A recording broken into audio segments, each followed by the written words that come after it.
Hey, Bruce, are you there? Joe, how's it going? Yes, I'm here. One of those no good deed goes unpunished. Uh-oh, yeah. And I was literally getting ready to dial into the conference call, and I got a reporter called me up. It was about cargo preference laws and the federal aid program. Well, you got to deal with that. I'm sorry?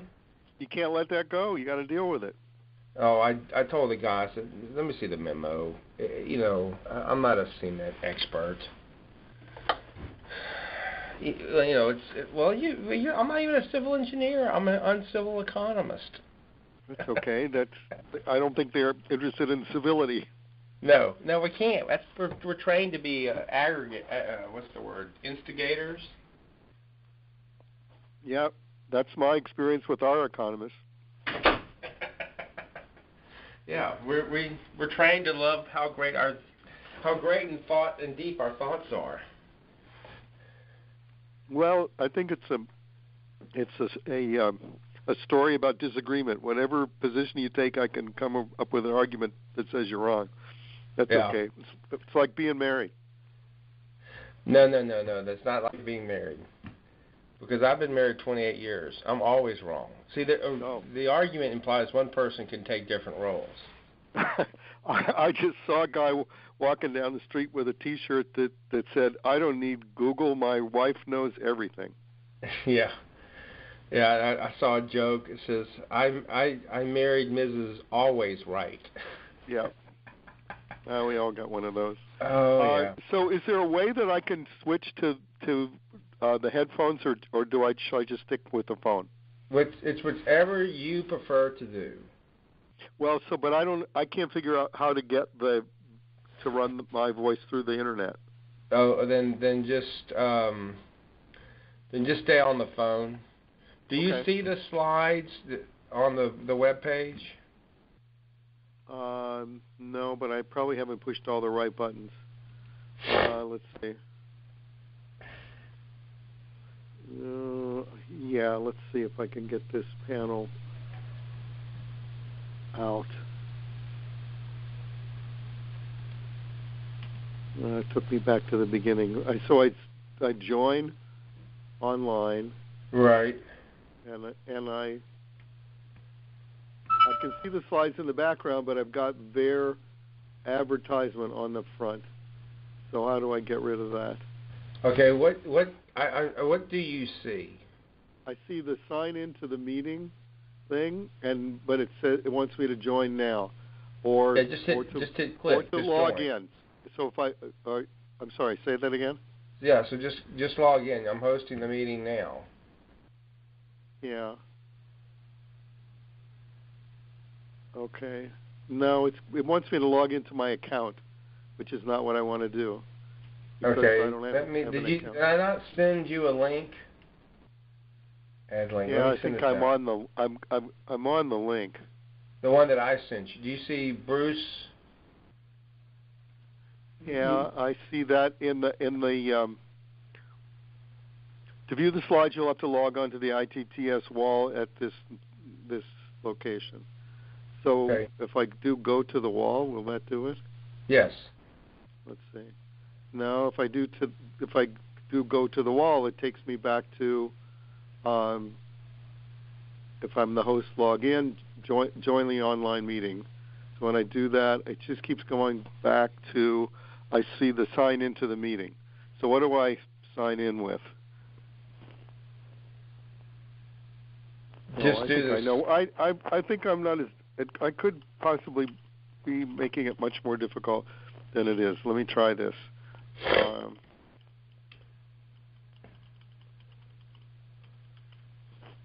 Let's see if that. Okay, you're logged in. Yeah, I'm logged in, and I see the slides. Okay. Okay, and let's see if I can switch to you, to the presenter.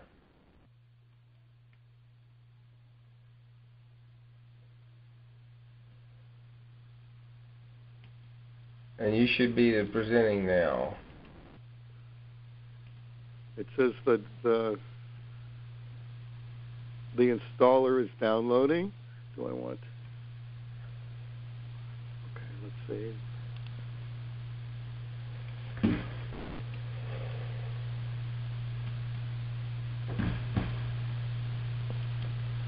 Okay, what do you it's see? doing something. We're just It's taking doing a while. something. Yeah, don't panic. We're good here. No, it's doing something. I'm glad it's doing something. I was worried. Now it says I can close this page. I'm a little concerned about that. It took me back to the absolute beginning page again.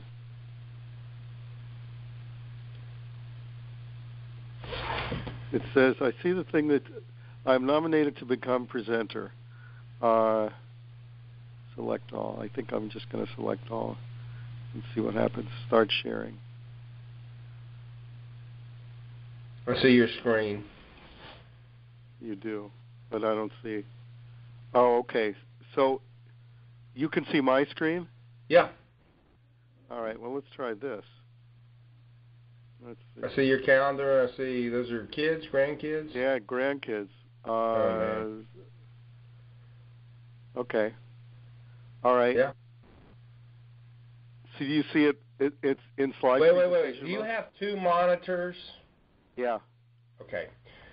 I see Are you the seeing one both monitor. of them? I'm sorry? You see both of them?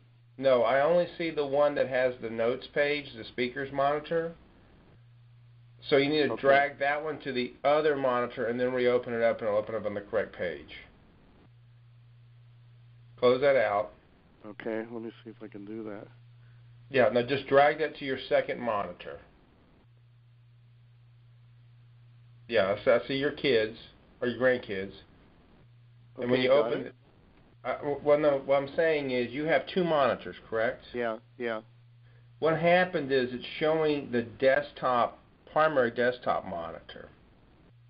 But when you open up PowerPoint, in one of these later versions, it puts the later monitor, the second monitor is not shown, only the first monitor is shown.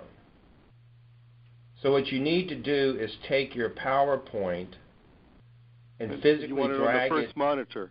drag it to the second monitor. Yeah, that's where I had it. Huh. That's where it is now. So Okay. let's try this. I can see it fine from there. Yeah, but now it's gone, right? No, I still see the black speaker's notes template. So just do the full screen and see if that lets you get around it.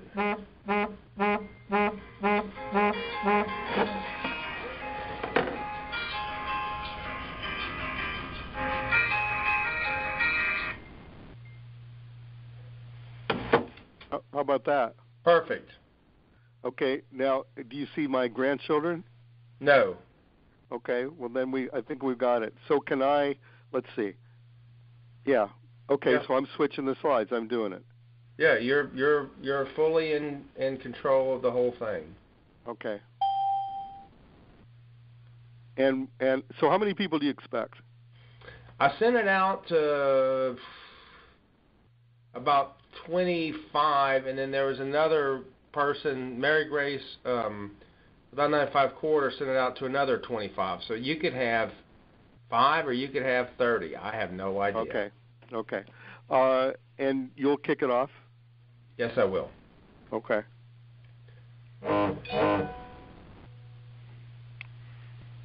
Is that your alarm, I hope?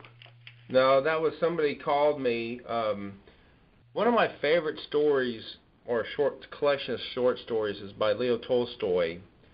And he wrote, How Should a Man Live? And one of the questions is called The Three Questions. And the three questions are, what's the most important thing? What's the most important person? I can never remember the second one.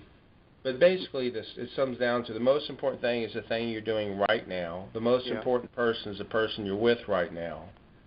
And the third one I can never remember. But I just thought that's pretty good. You know, if you can just focus on the people you're with and the things that you're working on, you'll probably get ahead. It's a good idea, yeah.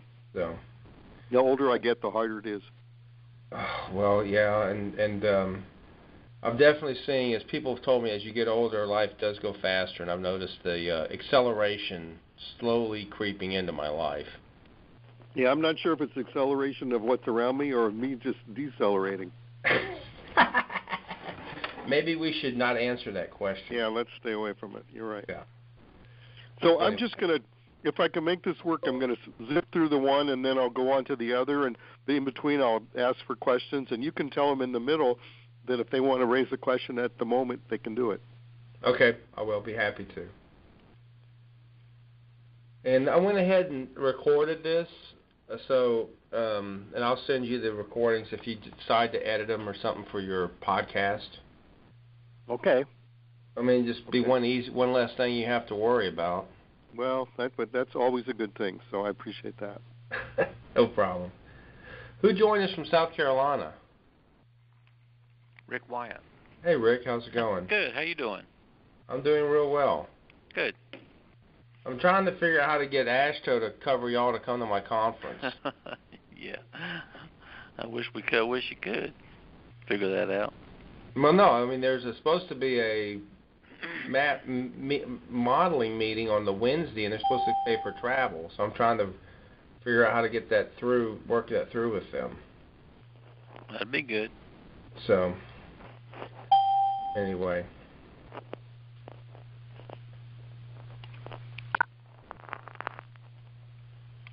I have to ask, who is at 609-448-3882?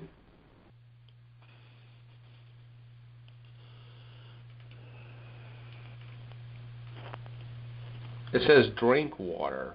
I'm just curious, is that a city or a last name? This is the last name, Dottie Drinkwater. That's the last Oh, name. okay. I know Dottie. I'm Everybody sitting knows there scratching my head saying, okay. Not drink beer or drink vodka or something. Drink water. Drink water. That's for the weekend. Hey, Dottie. I had an uncle that said that only amateurs drink on the weekends. Professionals drink on weekdays.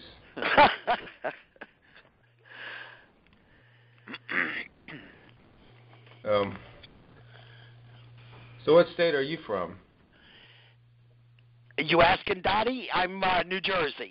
I'm actually support to Mary Grace Parker on the I-95 coalition, so I thought I'd eavesdrop here.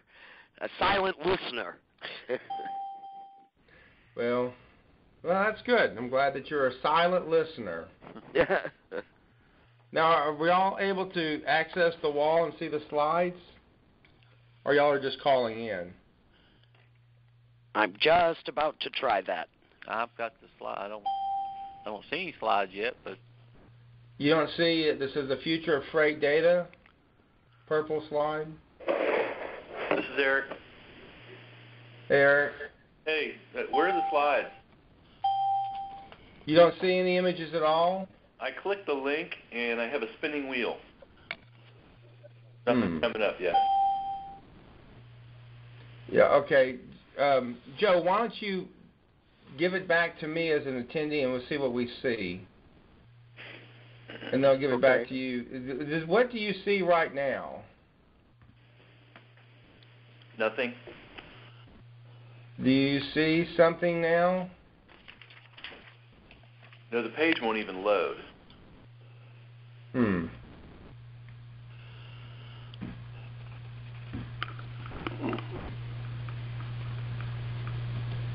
Here, I can close it and try it again. Who else is on the line? We have a couple people from, we have Rick from South Carolina. I don't think you've met Eric. Because, Rick, you came for the, well, you might have. You're in Atlanta. So what do you see now on the screen? Okay, I got it. It says freeconferencecall.com, audio information, join online meeting. Here we go.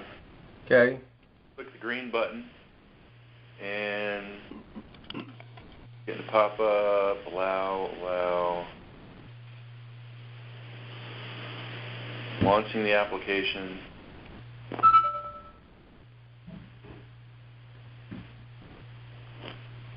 Okay, what do you see, Eric, right now? It's still on that one page, but the actual, and it's coming up on my other monitor. Okay. Now I see the slideshow presentation. Bruce Lambert's screen. Okay, and Joe, I'm gonna give it back to you and see if we can Okay. get this to work. Hey, Bruce, this is Mary Grace Parker. I just want to let you know I'm here. Thank you. Hey, Mary for Grace. letting us Hey, join. Mary Grace. Yep. Tom McQueen's on too, kind of remotely. Okay. Hey, Tom. Scott Thompson from Hey, Tom. Transportation Cabinets here on behalf of Lynn. Okay, what do you see now, Eric? Your presentation fills my screen now. The future of freight data. Okay, and Joe, why don't you just hit a up or down button to make sure it's you and not me? Well, I'm hitting the down button, and nothing is changing.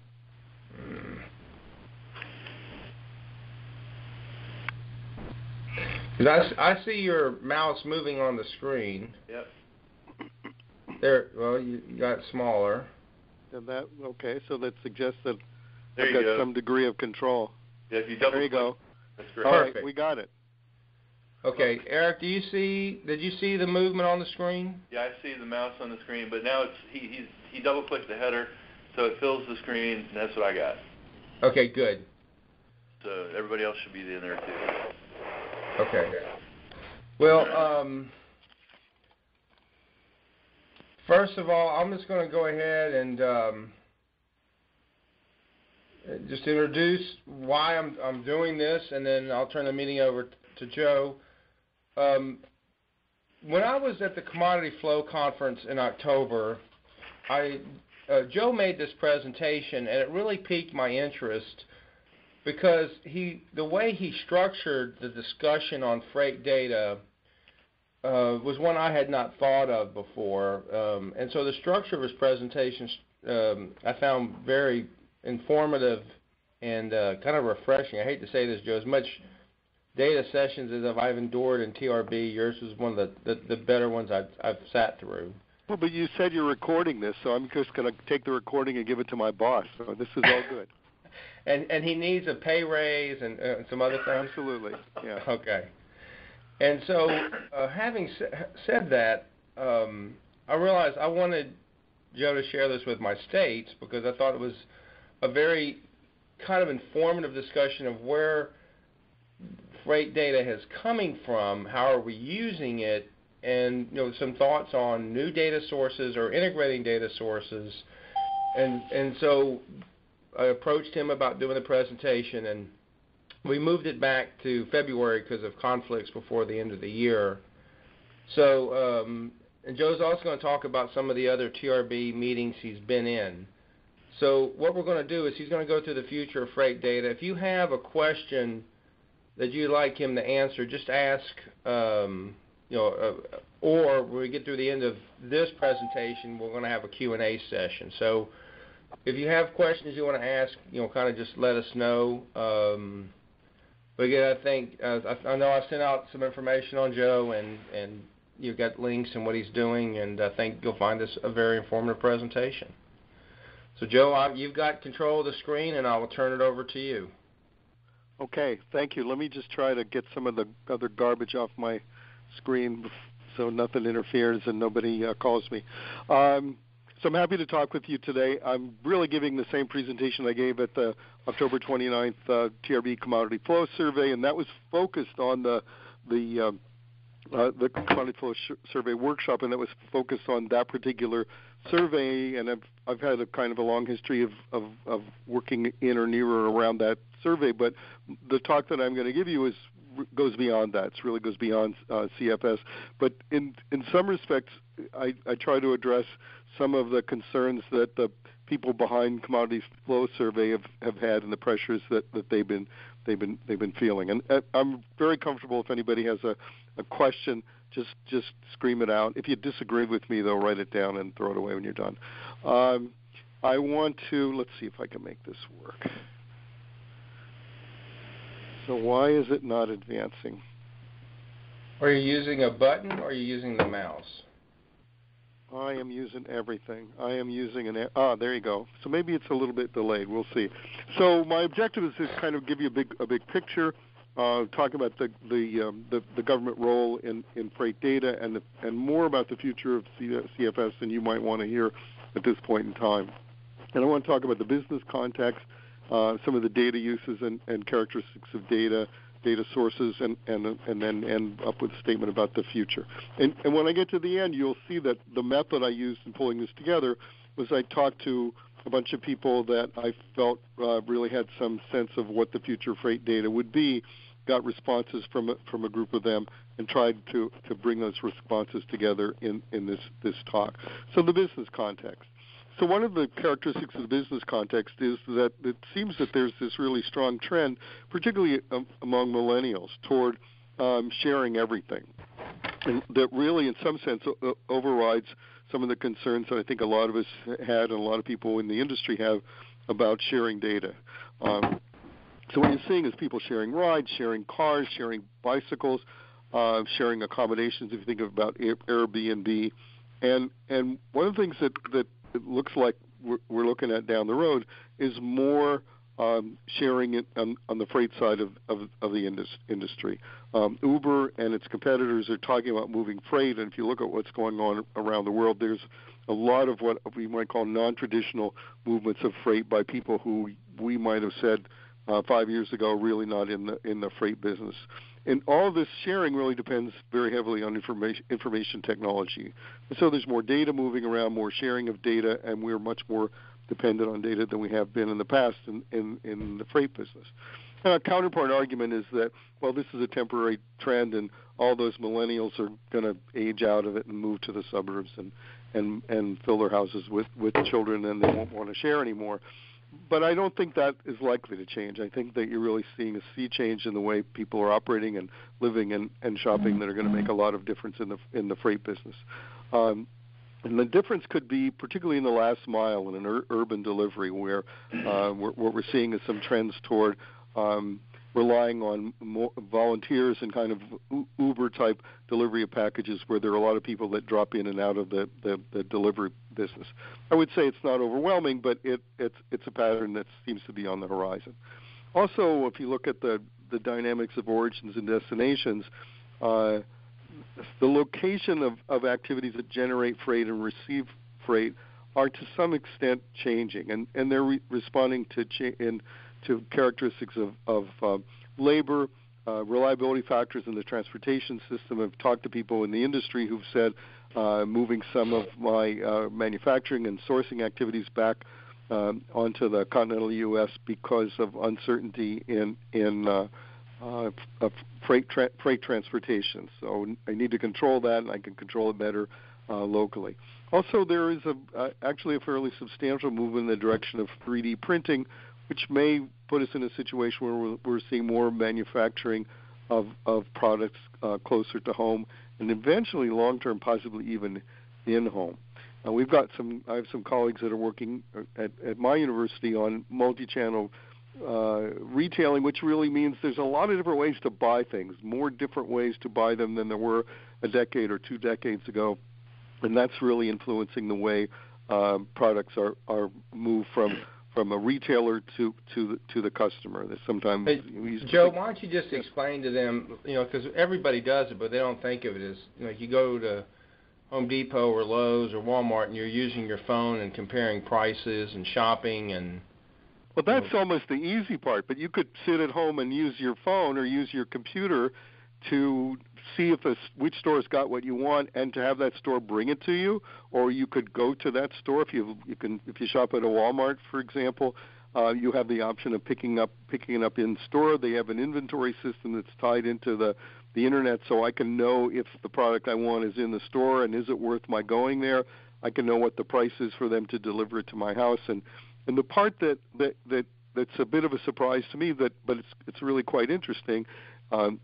Is, for example, there are organizations that are selling custom clothing, particularly men's clothing, where you go into a showroom and you get fitted, but the showroom has no inventory. And the manufacturing happens halfway around the world. The product is delivered either to your house or to the store, and there are ways to make adjustments if it doesn't fit quite right. People are buying diamonds that way, where buy over the internet, have it delivered by Federal Express to your door. So who moves the product and how the product is moved is changing, and it's changing particularly in the sense that there's a lot more variety now than there used to be, and the where we'll be in the future isn't clear, but it's likely to be different than where we are right now. I think that again, there's a counterpoint in each one of these cases, these statements. There's always been location dynamics, and there's small perturbations, but I really don't think so. I mean, you've seen manufacturing move far away, and you're seeing manufacturing and move closer now with maquiladoras at the border, and so the dynamics are something that's really influencing and will likely to influence in the long term the freight industry, and so tracking that, understanding that seems really important. Automation is another trend that's upon us, and my prediction is that automated road vehicles are going to be here a lot sooner than anybody might think.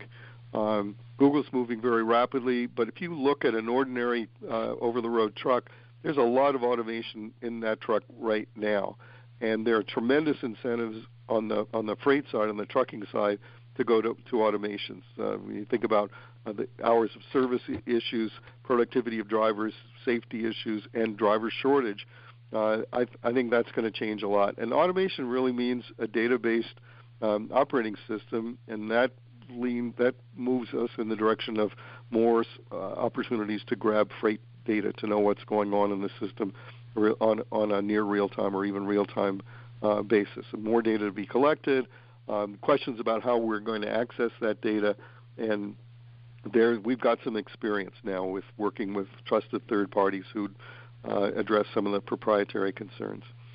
On future uses and attributes of freight data, this picture is really intended to carry a simple message, which is the freight data that we acquire, that we grab, that we analyze, that we use, is we go after because it supports decisions.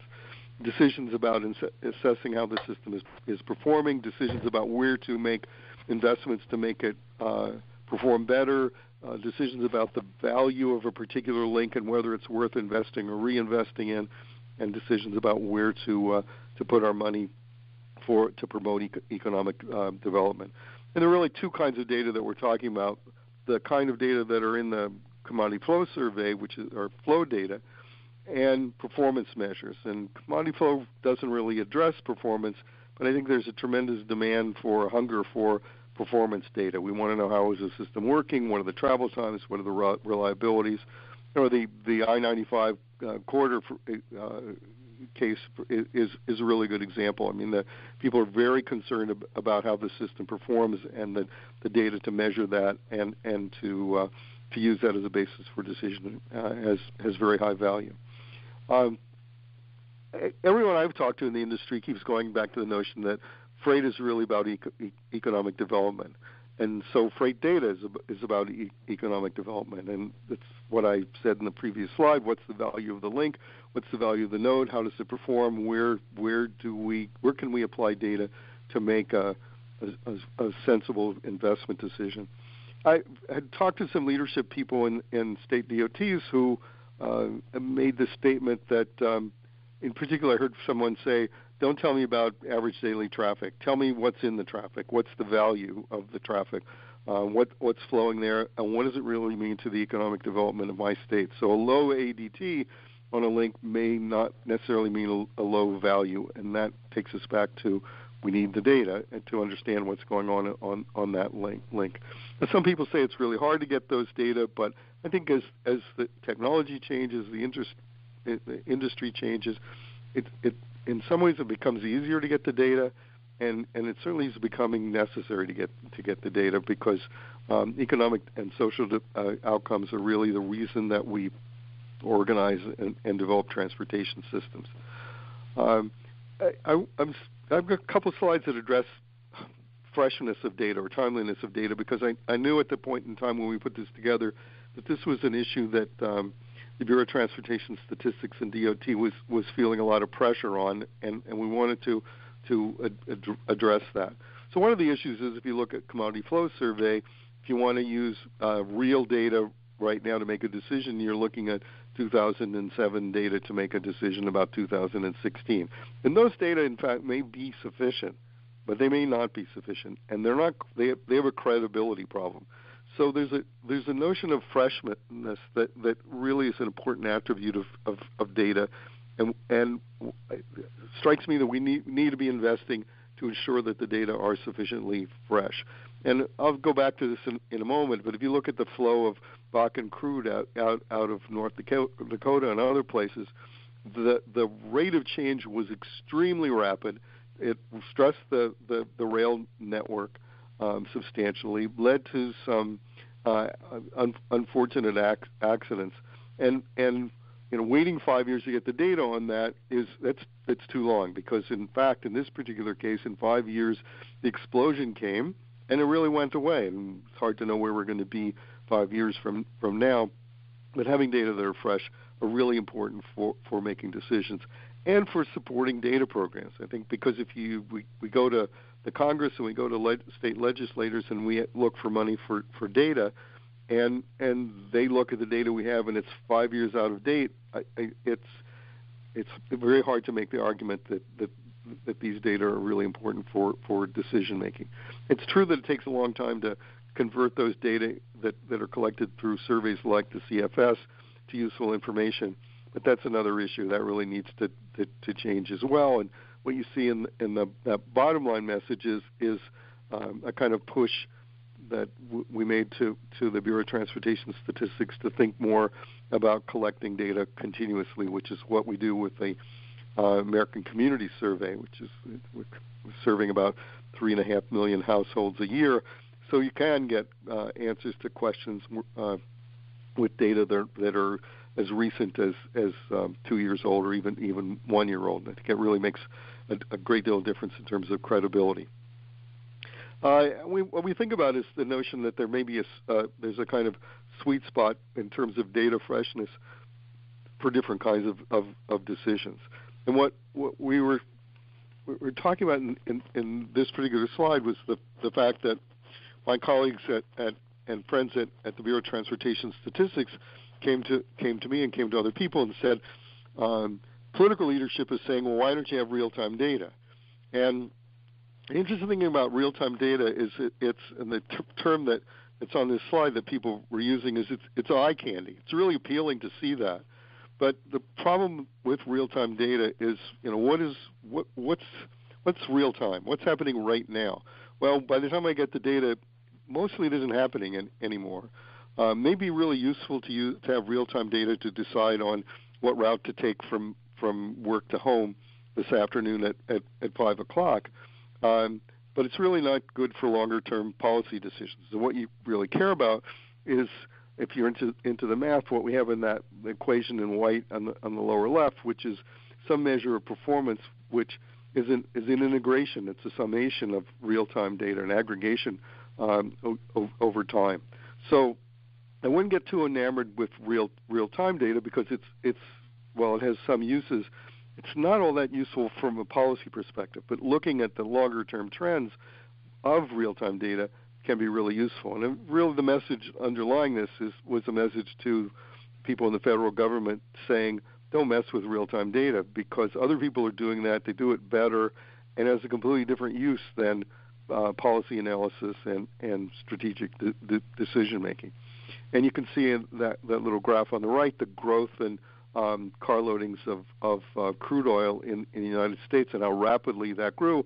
And what I don't have, and I should update this slide, is how rapidly it fell off because it's way down now. So knowing what's going on a very short-term basis, but not necessarily real time, is very helpful to guide intelligent decisions.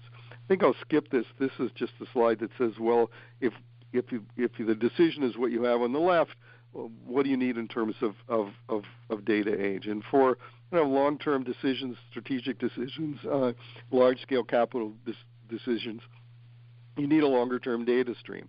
And if you're talking about how to reroute trucks around what was the bridge that washed out, the Tex Wash Bridge on I-10 that was washed out in the storm in July of 2015, and then I'd like to know exactly what's happening in the past hour or two. But after that hour or two, or after I've got the situation secured, the data aren't of much value to me. There's a lot of emphasis on performance data. Everybody's interested in performance. Policymakers and managers and customers care about about travel times, reliability, safety, and costs on a kind of short order basis. Really different than flow data. It's how the system is performing. And one of the challenges at the federal level and at the state level as well is you've got more kind of flow data than you've got performance data, and performance is something you really need to manage. And I think my own interpretation is that the real strong advocacy for gathering and disseminating real-time data is a hunger for performance data, not necessarily real-time data. People want to know how that system is working. CFS doesn't respond to that. You need other sources of data to do that. And if you're able to, and when we're able to tie performance data to flow data, then we'll have a much better set of information to guide decision making. Freight data is also important, and I really alluded to this in this last slide, in disruption planning and management. And the evidence that I'm seeing, and a lot of other people as well, is that weather and infrastructure disruptions seem to be becoming more frequent, and knowing something about what the impacts are in a particular case, using that as a basis for learning, using that as a basis for managing in real time to support recovery from these disruptions seems really important. And it's particularly important, I think it's easy to ignore the freight side of the business because people, the average citizen doesn't really have much visibility over freight, but freight is so critically important to economic success of a region that addressing these kinds of disruptions and having the data to support that seems particularly important. Yeah, you need kind of short-term data, almost real-time data, to do that. But I think the long-term value of that is learning. And we've done some kind of exploration of this whole issue of learning, and it seems like it's not a new idea. There are really many more opportunities to gather data and analyze what happened last week or last month or last year to do a better job in preparing for and managing what's going to happen next month and next year. People talk about big data, and big data really means data that are high in volume, velocity, coming at you really quickly, and variety, a lot of different kinds of data perhaps in a single data stream. And we start tracking trips, person trips, vehicle trips, parcel trips, shipments. We're looking at big data, especially if they're coming in real time or near real time. The rate of flow of the data is very high, and there are opportunities here. There are opportunities to mine those data to get some useful information of it, somehow to figure out what the value is in that data stream. And there are a lot of people working on that. I think there's a great deal of interest in trying to extract useful information from large quantities of data, and perhaps information that we wouldn't otherwise have because we wouldn't be able to get access to it. So I think that's a wave of the future. You're going to see a lot more emphasis on mining data sets that we've ignored in the past, or that we haven't gotten access to in the past, to get some useful information. The other trend that seems critically important and almost obvious in the freight data business, is to be measuring system performance and system flows on the basis of supply chains, which is really the way freight moves from an origin, from a source or a supplier, to a customer, to let's say to a retail user at the end of the line, or a consumer at the end of the line. That's the way people manage their businesses. They think about supply chains. The individual links are to many shippers less important. We've seen cases where a shipper puts a shipment on the loading dock and directs it to some distant location, and really has no idea how it gets there because there's a third-party logistics firm that picks it up and takes care of it. So what the beneficial owner, what the shipper cares about is end-to-end performance, and is less concerned about what's going on in the middle. we tend to measure performance of links and nodes. And now there is a fairly substantial effort underway out of the Freight Office of Federal Highway Administration to measure something that they call freight fluidity. And with all due respect, they borrowed that name from Transport Canada, which has been applying this kind of end-to-end measure to really to promote economic development, to find bottlenecks in the supply chains and try to minimize those bottlenecks to attract more economic development. Now, the counterpoint is it's hard to get supply chain data, in part because it's hard to know who really knows how that freight moves, or who will talk about it. So in the United States, one of the critical barriers to knowing something about supply chain performance is railroad performance, because the railroads are all private sector. They don't have a strong motivation. They don't have a strong incentive for sharing the data. So you may know something about what's going on in the trucking industry because we do have some capability to protect proprietary interests while tracking trucks, but we're not doing that on the railroad side. That doesn't mean it's impossible, and the evidence suggests that there's a lot of progress we can make. The 3PLs probably know more than anyone about performance of the freight system, and it seems like this is a really important direction to go in. The Federal Highway Administration initiative is just getting underway. They've done some pilot tests, and I can talk a little bit about that if you want, because I chair the TRB task force that supports the development of this freight fluidity measure. I think local freight operations are particularly important because often that's a big source of delay. And it's a bit of a mystery. That is, we don't have the data that we might like to have on that. And to the extent that we start to see sharing and the sharing economy and crowdsourcing move into the last mile delivery, it may be harder to get those data in the future than it is now. Still, in all, as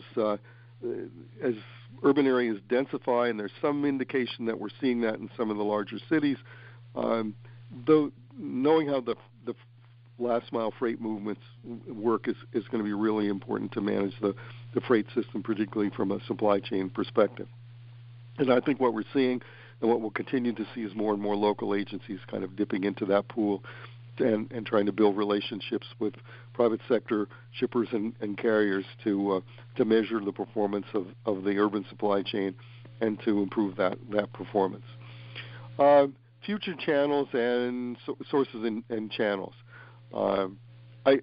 We see a lot of tracking of vehicle tracking right now, particularly on the highway side, but also on the marine side as well. Those data are starting to come together, and I think Bruce certainly knows more about this than I do. But I know the Corps of Engineers is substantially in the tracking business for the inland waterway system.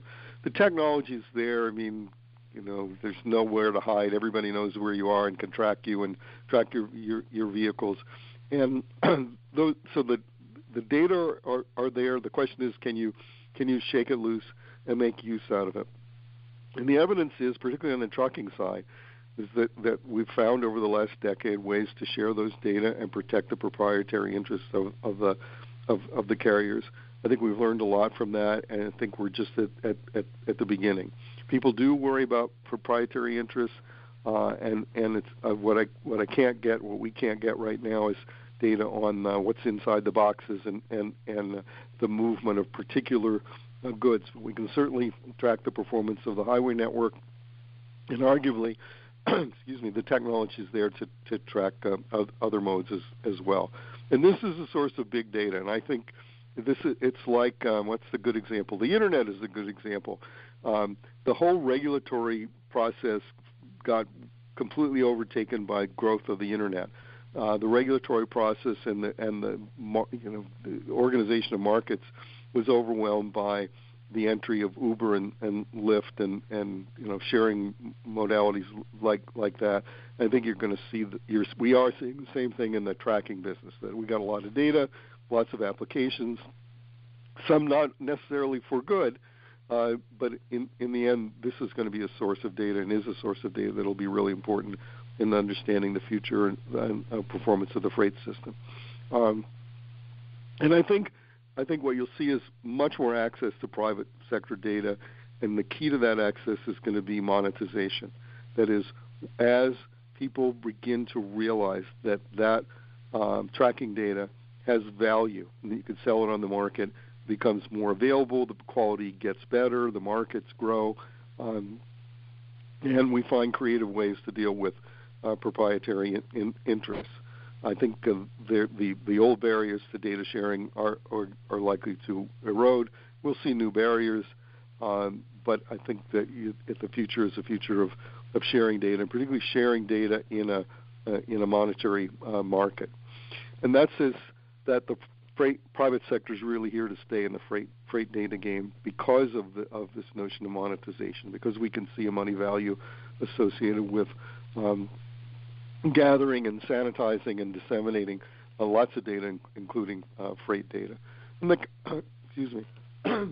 a counter argument is that government can put out a survey that requires a response, a mandatory response, and so that you'll get a different quality of data from a survey like that.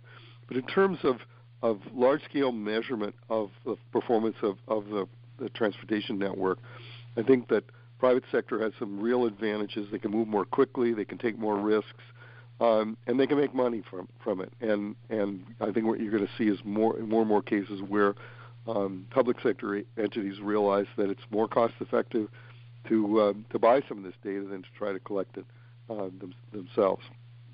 And that says expect to pay for the data. And we shouldn't be surprised by that, because data have never been free. It's always cost us money to collect the data. It's just a matter of who's going to do the collection and who are we going to pay to get those data. So we shouldn't be surprised. I think we should be prepared, and I think this is a great opportunity for collaboration through a variety of kinds of nonprofit organizations like AASHTO and TRB to find ways to collaborate with private sector data providers, so we get the kind of data we want, and they can make some money in the process. So what about the future? Well, I've said a lot about the future.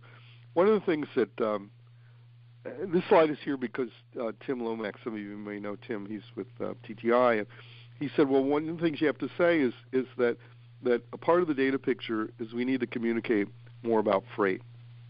And we've talked about this. I've written about this. Freight is invisible and it's essential, and it's really easy for people in government, for the average citizen, to minimize the value of freight. But then we all do the same thing. You know, I order something in the middle of the afternoon on the internet to be delivered to my house, and then I run and sit on my front porch waiting for it. And what's in between is the logistics business, the freight business. So it's important for consumer, it's important for vendor, it's important for carrier, and we need to talk to people and explain to people what the value of this freight system is and why it needs some care and feeding and some investment that produces a return for the public. And so there's stories to tell. The data that we have about freight are behind those stories, and that's another reason that we need to have really good data. And the counterpoint everybody knows about this is it ain't so. People don't know about it. Freight moves at night in a lot of cases. It moves in facilities we don't always see. And it looks like it's not important until the grocery store stocks out of milk and the storm is coming. Some ideas to take us forward. I think the government role in collecting and analyzing freight and disseminating freight data is really important. It's going to set a standard, and when I talk about government, I'm talking about governments at all levels.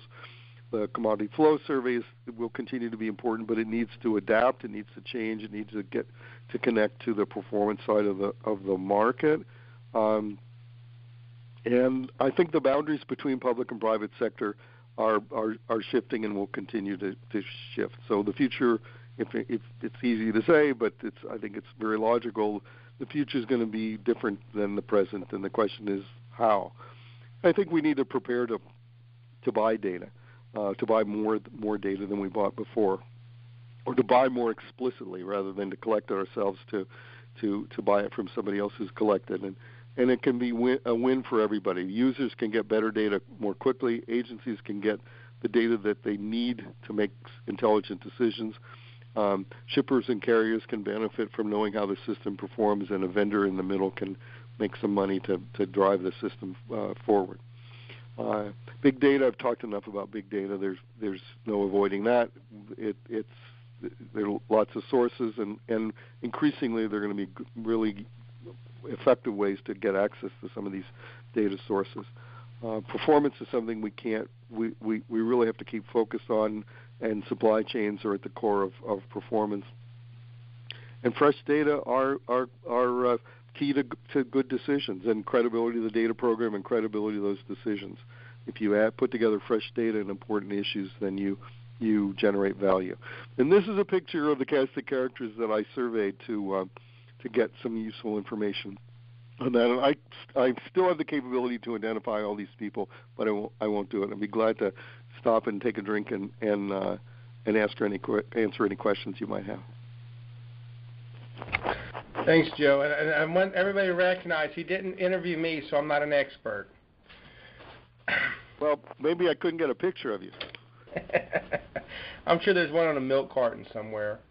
But Joe, my first question is, you focused a lot about this idea of the last mile and fluidity, and how can we really capture that last mile freight activity in these kind of shared economy things?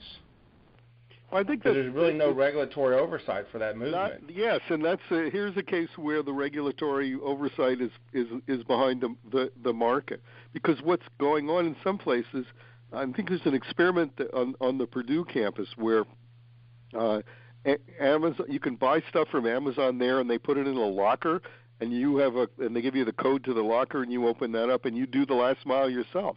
Now, what I would, and there are situations in Europe where, for some very small amount of money, people agree to pick something up from a central location and deliver it to their neighbor. Now, how can you get data on that? It seems to me that the vendor or the carrier has to have data on it, because otherwise it wouldn't work. So it's like Uber. There's a huge database under that. The question is, how can you get at that? What do you need, and how can you get at it? And I think you can get at it in the long run. They'll figure out that there's value. They'll sell it to us, and they'll package it up in a way that protects the interests of individuals. So I won't know what you're buying, but I will know that there's some volume of products that are moving from, say, a central location to your neighborhood. Okay. Is there any other questions from the people in the audience?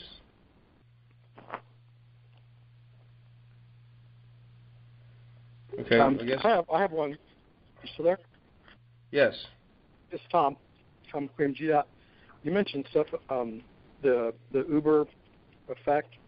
I'm in Atlanta, and I was in a meeting last week. Roadie, the CEO of Roadie, ROADIE. Yeah. Which I think UPS has a little stake in it.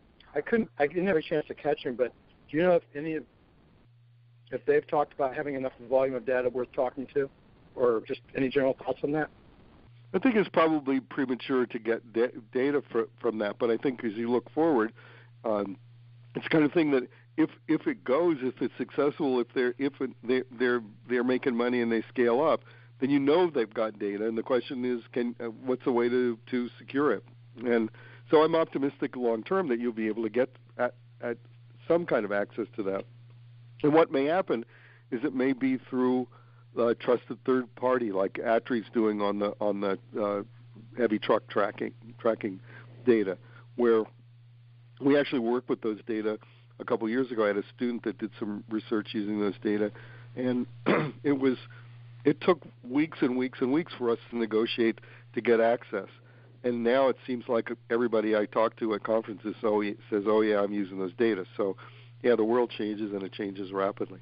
And I think it's an interesting sign that you've got the big companies are investing in some of these startups that are doing innovative things. The big companies have the money, but they also they really want to have a hand in it, because if this stuff takes off, they need to be in the center of it.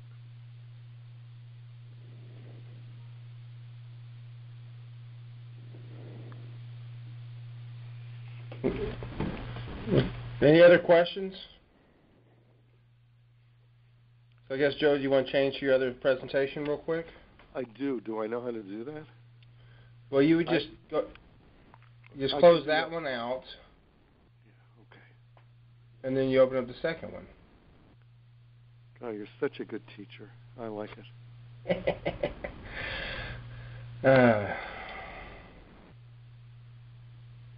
I see it, but why isn't it opening?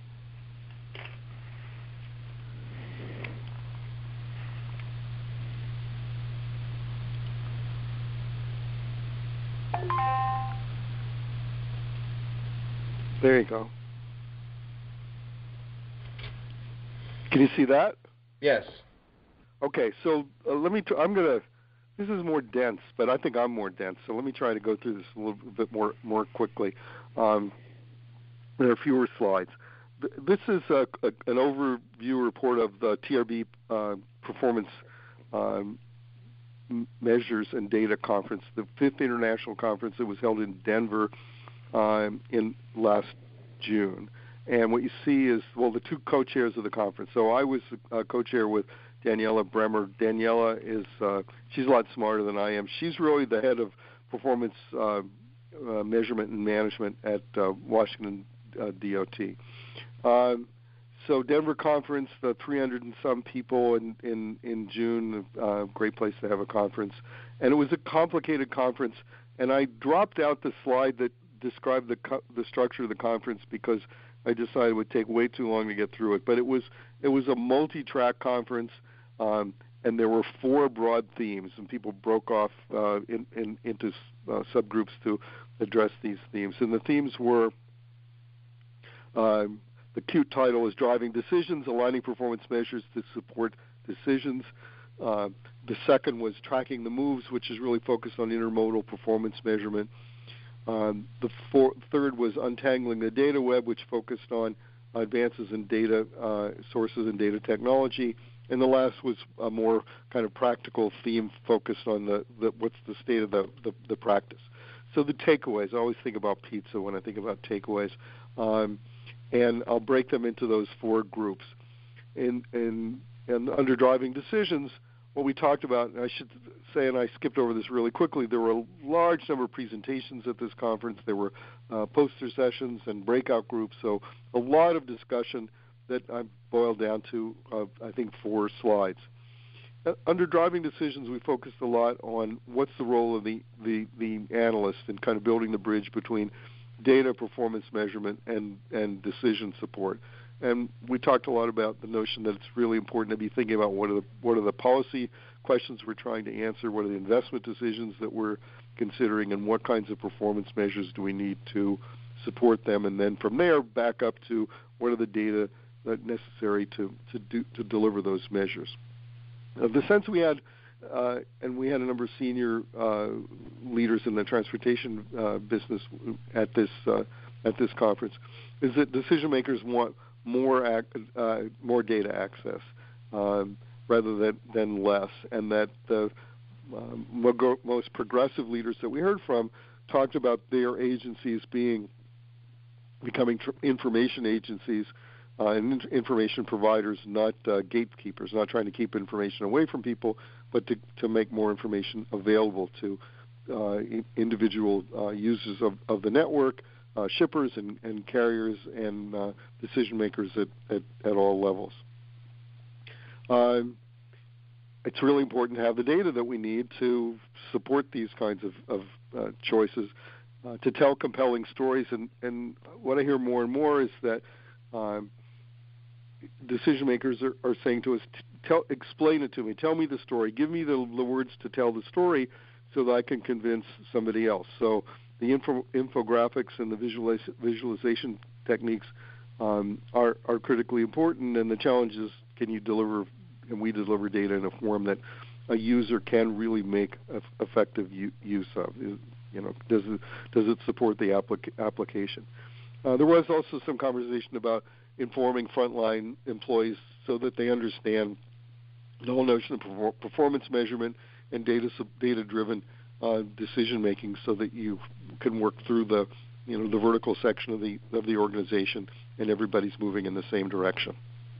In the intermodal area, we talked about the notion that intermodal connections seem to be increasingly important. You can also think, I'm really focused right now in this conversation on freight, but an awful lot of passenger travel is intermodal as well, and the same issues come up, and that is how do you make how do you connect the modes seamlessly so that the supply chain, whether it's a supply chain for people or things, works really smoothly. The data for intermodal performance measures is not going to be perfect, because typically what you're going to try to do is cobble together data from a variety of sources. But the general consensus seems to be we can do fairly well at measuring performance in intermodal settings if we're willing to invest the time and effort. And this also means public-private sector collaboration, because it's particularly in the freight area, essentially all the data starts out in private hands, and the question is, how can you put it on the table and share it in a way that everybody can make intelligent and collaborative decisions? And I've already talked a lot in the other presentation about technologies, and we did at this conference as well, that technologies are certainly affecting not only what data we need, but what data are available, and what data we can get access to. And that technology, as the technology advances sort of faster than the regulatory process, we really need to go back and think about issues of data ownership, data stewardship, who owns, who protects, who cares for the data, and who distributes it in a way that protects the private interests and supports public decision making. Untangling the data web really deals with these new data sources. And you'll see there's a lot of overlap between these different themes. But again, we hear this story that transportation agencies need to be data facilitators, compilers, storytellers, bringing the data together and making it available. And I think that I've been studying the transportation business for a very long time, and I think we're in an age now where moving data out to customers and users and stakeholders is a priority, the much higher priority than it was a decade or two ago. And again, it means building partnerships with people who own the data at the beginning to make sure those data are available in a way that's protective of their interests but useful for decision making. I don't think I need to say more about what's on this slide, except that last point, which strikes me as at once obvious and of lasting value, and that is the confidence in the decisions that we make can't really exceed the confidence that we have in the data, and that puts a lot of burden on having the right data and the right performance measures to make those decisions. On the practical side, this theme that we call practice makes perfect. People talked about the notion of setting reasonable and realistic performance targets rather than working toward aspirational goals, and thinking about measuring performance from the point of view of the users, how they travel, how they make shipping choices, and what performance measures do they need, and how can we use those performance measures to drive the policy measures that we make on the public sector side. And there are a lot of different sources of data. One of the real important challenges that we've faced in the last decade, and we'll certainly face even more in the decades to come, is how do you bring those data sources together and integrate them in a way that really adds value and provides a strong basis for policy making in the future. So the conclusion of this conference was that a lot of progress has been made in terms of performance measures and the data to support them. We think the next steps involve agencies becoming more like data and information agencies as well as transportation agencies, learning to collaborate to share data to assure the future of performance measurement, to develop better ways of communicating with ourselves and with our stakeholders, and to make smart use of emerging data sources. That's it. I think I don't need to say more. There's a bunch of people that made that conference possible, and I'll be glad to try to answer any questions you might have. Actually, Joe, this is Bruce. I actually wrote down some questions to ask the people on the call, and I started looking at your comments on the previous slide, and there was a lot of overlap. So if you could stop there. And my question to the people on the call is, how many of you see yourselves becoming more engaged in being this transportation repository or transportation resource for your decision makers? Or do you outsource that out to other people? Do you build that capacity in-house? How do you help people when they come to you specifically for a freight data question? And this is to the people on the call.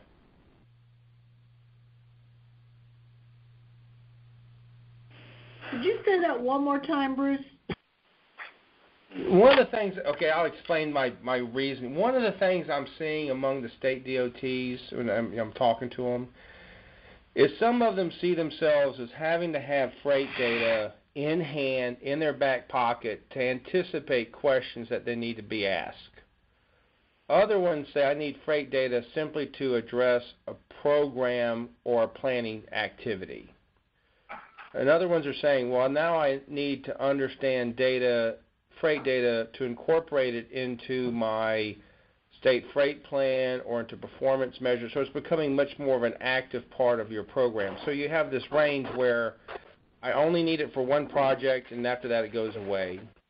Or I need it annually to do a certain number of studies, and then it goes away. Or I would like to have access to it in anticipation of questions that I might receive. Okay, Bruce? Yes. Here in Virginia, basically, we have our long-range plan developed every generally every 4 years, and we will get data for that. Usually, it's whatever we have on hand.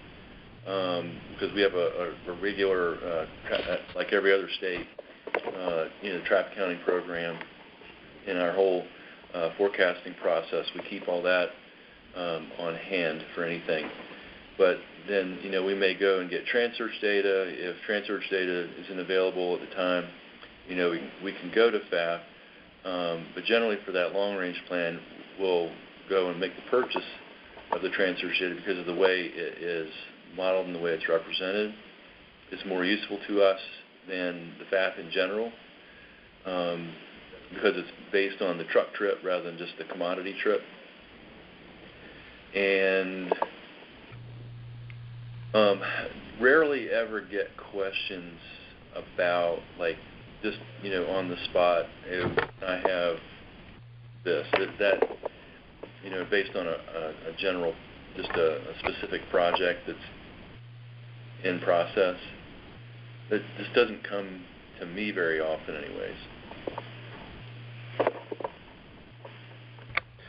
Thanks, Eric. Any other states? What are your thoughts on data at your DOT? And this is for everybody on the call, so if you're not an ITTS member, that's okay. You can still speak up. This is Tom in Georgia. I'll jump in. I work in the planning office, and I've said this probably before. Some folks maybe heard me say it. Not that the world is divided into two things, but for me it kind of is. It's kind of planning for large-scale capital projects, which is where I'm at, and then kind of the operations, keeping the machine greased, turn signal improvements, smaller scale projects that kind of squeeze more blood out of the turnip. So in the planning side, we're using these TransSearch data, these kind of, you buy it once and use it for a couple of years because you get a 20-year horizon. So that's fine for that. And then the operations people need something fresher annually for performance.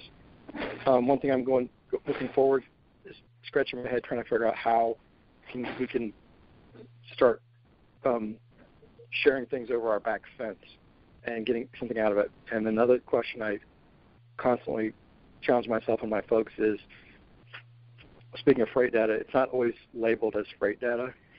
It might be called something else, but when you look at it, can you connect the dots in your head? You're like, I can use this because, it's freight data if not in name only. So that's what I'm thinking. Cheryl, any clarification since you asked for my own clarification? Oh, probably not. As we all know, I still kind of struggle around with this and tend to defer to the two who have already spoken most times when it relates to data. We don't have statewide models, so we tend to purchase or get data for project specifics, and we purchase it, have it for that. Somebody else typically interprets it, and then it goes away. So we're big users of the HERE data. We're big users in that capacity, but not in modeling prospects, which I think is a lot of what we see here. And we're going to have to get back into that, and it's going to be a challenge. So right now I'm trying to improve my knowledge so that I can help make the case. Well, Cheryl, who did you give the shift model to in Missouri? Is anybody reviewing it? Who's reviewing it for y'all?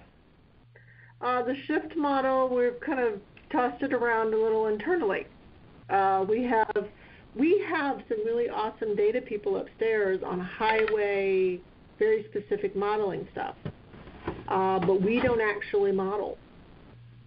So it's just a skill set we don't hire for, and if somebody has some of it or knows about it, great, but otherwise we don't have that skill set. We, through attrition, made a conscious choice to take out that several years ago. And for those people who don't know what the shift model is, it's the ITTS member states funded a regional sketch planning model in TransCAD for their use, and that's what we're talking about. Specifically, I sent it upstairs to transportation planning and said, please take a look at this. Okay. I'm sorry, what? When are the comments due again? Oh, it's supposed to be the end of this month. We're supposed to close it out with CDM Smith. All right, thanks. So anybody else want to comment on how they're kind of looking at data in their agency? I think we ran the gamut there, from very little to as needed to mostly the annual or the project stuff. How much of y'all are finding that the data is just not accessible for y'all?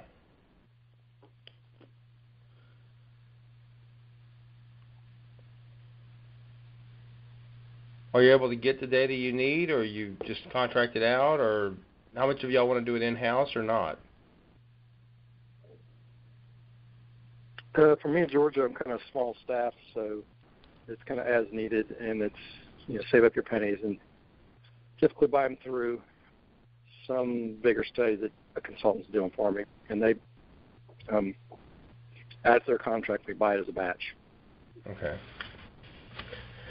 And do you think that you're getting, I think Joe mentioned this earlier, I think he did a good job of it, of showing that, there's turning points out there in the data that normally don't get captured because of the bigger data sets of the time frames. 2007 CFS became the 2010 Freight Analysis Framework. Then we're updating 2012 CFS. So all those have implications on the kind of the data sets that you use. I guess the last thing for me is, as the states are looking through data with the FAST provisions, how do you think data is going to play out when you do your policy work and your planning work? Is it changing it, or will it be the same, or not? I think it's altering ours. We have been so strongly into the performance metrics in that form of data, so our staff is used to that, from other aspects, not necessarily the freight ones, but for every other aspect. So I think that we will gain some in data as we delve into that more and more, as that becomes more of a not something that's going to happen in the future, but something we need to do now. I think we're going to find that we don't have access to the data we need, but we're not to the point yet where we even know that we're not there. Okay. Well, I just, Joe, is there any questions you want to ask the group? No, except that I want to go back to your description of when the appropriate time for drinking is, whether it's weekends or weekdays. Again, it depends on if you're a professional or an amateur. Yeah, I want to go professional, I think. Oh, okay. Okay. For those of you I was happy to spend the time with you, and I appreciate the questions and hearing the issues from you, the point of view of your group. So good. Well, like I said, I like the presentation it is, the commodity flow survey, because I like the counterpoint, because a lot of times when we have data discussions, it's normally people that have either already answered a question and they want to show you how smart they are, or they want to sell you a data set.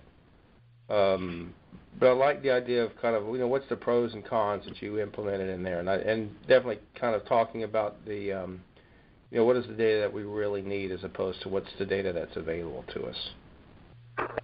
Yeah, I think that what you're going to see is a lot of the availability is going to change. The needs are going to change. I believe there are terrific opportunities ahead, and the challenges to be ready for them, to take advantage of them, and not to get caught in the trap of saying, well, the data I've got or the data I had 5 years ago, because I think what you'll see is in 5 years in the future, those data are going to be quite different. Okay. Well, if anybody has anything else for the good of the cause, I thank you very much, and I was trying to keep it under about an hour, and I think we're a little over. I'm sorry? It's Tom, real quick. I'll make a pitch. I'm actually out here in Irvine finishing up NCFRP 898, the freight bottlenecks. We're talking data's coming up, and I'll be out here again in 2 weeks to select a consultant to do NCFRP 49, which coincidentally is called Understanding and Using New Data Sources to Address Urban and Metropolitan Freight Challenges. So I like some of the ideas I heard. I'm going to steal them. I saw one point on the first PowerPoint that reminded us of the future of disruptions, non-reoccurring bottlenecks, if you will, or recurring incidents from weather, with weather, i.e., global warming, and sea level rise, and just not just bridges falling down, but just reconstruction. We're going to have to reconstruct the interstate system in this country, and how are you going to do it? How are you going to fully reconstruct an interstate system with all its bridges and under traffic? When it was first built, it was greenfield, so that's going to affect trucks. Anyway, that's my 2 cents. So maybe that was more for Bruce and Mary Grace and the rest of the crowd, just to know that NCFRP 49 is out there coming, and this will pivot off. So anyway, sounds kind of cool. Yeah, useful for me as well, because I'll steal some of the ideas back and that you just described and use them in my class that starts in a month and a half. Oh, cool. Hey. Bruce, this is Mary Grace. I just want to thank you and Tom for arranging for us to join. And Joe, I've seen part of this, but before, the great presentation. Thank you. Well, thank you. Well, you were one of the heroes of the Fluidity Conference. I appreciate that very much. Thank you. Well, with that, everybody, thank you for your time, and I hope you found it useful. And Joe, I'll send you all the information, and we can talk about that when I get it downloaded and sent to you. Okay, very good. Happy to work with you. Okay. Thank you. Bye. All right. Thanks, everybody. Bye. Thanks. Bye-bye. Bye-bye.